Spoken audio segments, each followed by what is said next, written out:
From Passion to Peace by James Allen. Chapter 4. Transmutation. Midway between the hell of passion and the heaven of peace is the purgatory of transmutation. Not a speculative purgatory beyond the grave, but a real purgatory in the human heart. In its separating and purifying fire, the base metal of error is sifted away, and only the clarified gold of truth remains.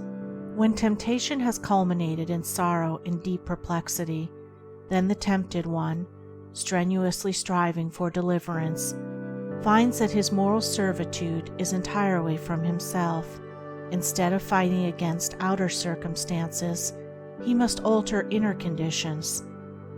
The fight against outer things is necessary at the start. It is the only course which can be adopted at first, because of the prevailing ignorance of mental causation, but it never, of itself, brings about emancipation. What it does bring about is the knowledge of the mental cause of temptation. This knowledge of the mental cause of temptation leads to the transmutation of thought, and the transmutation of thought leads to the deliverance from the bondage of error. The preliminary fighting is a necessary stage in spiritual development, just as the crying and kicking of a helpless babe is necessary to its growth. But as the crying and kicking is not needed beyond the infant stage, so the fierce struggling with and falling under temptation ends when the knowledge of mental transmutation is acquired. The truly wise man, he who is enlightened in concerning the source and cause of temptation, does not fight against outward allurements. He abandons all desire for them.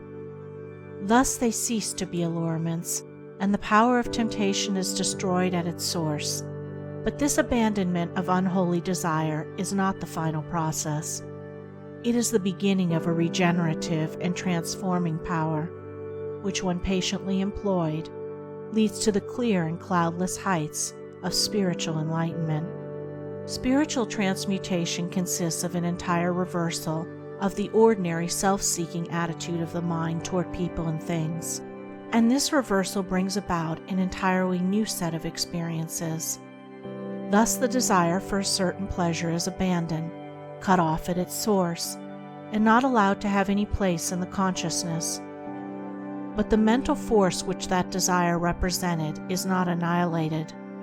It is transferred to a higher region of thought, transmuted into a purer form of energy. The law of conservation of energy prevails universally in the mind as it does in matter, and the force shut off in lower directions is liberated in higher realms of spiritual activity.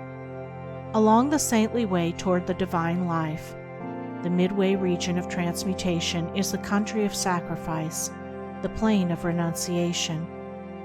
Old passions, old ambitions and thoughts are cast away and abandoned, but only to reappear in some more beautiful, more permanent, more eternally satisfying form. Valuable jewels, long guarded and cherished, when thrown tearfully in the melting pot, are remolded into new and more perfect adornments. Likewise, the spiritual alchemist, at first reluctant to part company with long-cherished thoughts and habits, at last gives them up to discover, a little later, to his joy, that they come back to him in the form of new faculties, rarer powers, and purer joys, spiritual jewels newly polished, beautiful, and resplendent. In transmuting his mind from evil to good, a man comes to distinguish more and more clearly between error and truth, and so distinguishing, he ceases to be swayed and prompted by outward things and by the actions and attitudes of others. Instead, he acts from his knowledge of truth. First acknowledging his errors and then confronting them with a searching mind and a humble heart, he subdues, conquers, and transmutes them. The early stage of transmutation is painful but brief, for the pain is soon transformed into pure spiritual joy, the brevity of the pain being measured by the intelligence and energy with which the process is pursued. While a man thinks that the cause of his pain is the attitude of others, he will not pass through it. But when he perceives that its cause is in himself, then he will soon pass beyond it into joy. The unenlightened man allows himself to be disturbed, wounded, and overthrown by what he regards as the wrong attitude of others towards him. This is because the same wrong attitude is in himself. He indeed doles out to them, in return, the same actions, regarding as right in himself that which is wrong in others. Slander is given for slander, hatred for hatred, anger for anger. This is the action and reaction of evil. It is the clash of selfishness with selfishness. It is only the self, or selfish elements, within a man that can be aroused by the evil in another. The truth, or divine characteristics in a man, cannot be approached by that evil, much less can be disturbed and overthrown by it. It is the conversation, or complete reversal of this self or selfishness into truth, that constitutes transmutation. The enlightened man has abandoned the delusion that evil in others has the power to hurt and subdue him, and he has grasped the profound truth that he is only overthrown by the evil in himself. He therefore ceases to blame others for his sins and sufferings, and applies to himself to purifying his own heart. In this reversal of his mental attitude, he transmutes the lower selfish forces into the higher moral attributes. The base ore of error is cast into the fire of sacrifice, and there comes forth the pure gold of truth. Such a man stands firm and unmoved when assailed by outward things.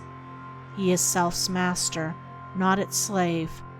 He has ceased to identify himself with the impulses of passion, and has identified himself with truth.